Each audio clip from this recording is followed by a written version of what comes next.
ကွက်လက်နဲ့ဒါမျိုးပြောချင်ရင်ထိုင်းလို့ယာ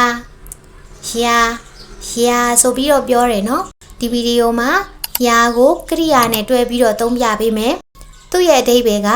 မကရိယာနဲ့ဆိုပြီးအဓိပ္ပာယ်ရတယ်ဒါဆိုရင်ဒီမှာကရိယာစကားလုံးလေးတွေကအလို့ရသွားအောင်တခါလေးလေ့လာကြည့်မယ်နော်ပိုင်သွားသည်ရှားပိုင်မသွားနဲ့ရှားပိုင်กินစားသည်ယာกินမစားနဲ့ယာกินลืมမေ့တယ်ယာลืมမမေ့နဲ့ယာลืม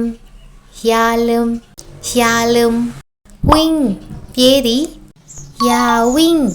မပြေးနဲ့ယာวิ่งเปิดဖွင့်နဲ့ယာเปิดမဖွင့်နဲ့ယာเปิดพูดပြောတယ်ယာพูดမပြောနဲ့ယာพูดกลัวကြောက်တယ်ယာกลัวမကြောက်နဲ့ယာกลัว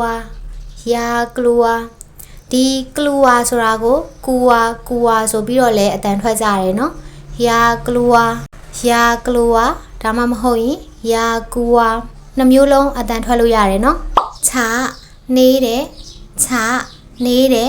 ယာချမနေနဲ့ယာချမနေနဲ့ကိုဝန်နောက်ဆက်တယ်နားငယ်တက်အတန်နဲ့ထွက်ပေးရမယ်နော်မတက်မဟုတ်ဘူးနော်ယာကူဝန်မနောက်ဆက်နဲ့ယာကူဝန်မနောက်ဆက်နဲ့ร้องไห้ငိုတယ်ร้องไห้อย่าร้องไห้မငိုနဲ့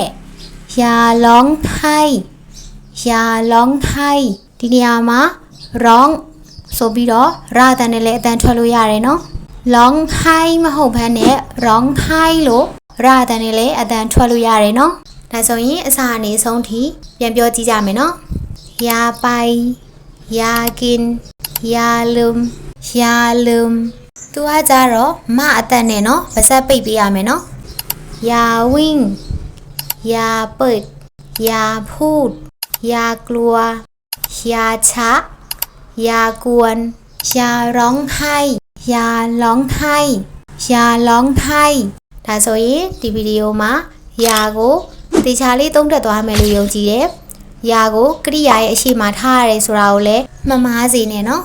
မှားပြီးတော့ကရိယာရဲ့အနောက်မှာသွားပြီးမထားရဘူးเนาะဒါဆိုရင်ဒီဗီဒီယိုမှာဒီလောက်ပဲเนาะနောက်ဗီဒီယိုတွေမှာပြန်တွေ့ကြမယ်အားလုံးပဲဘိုင်ဘိုင်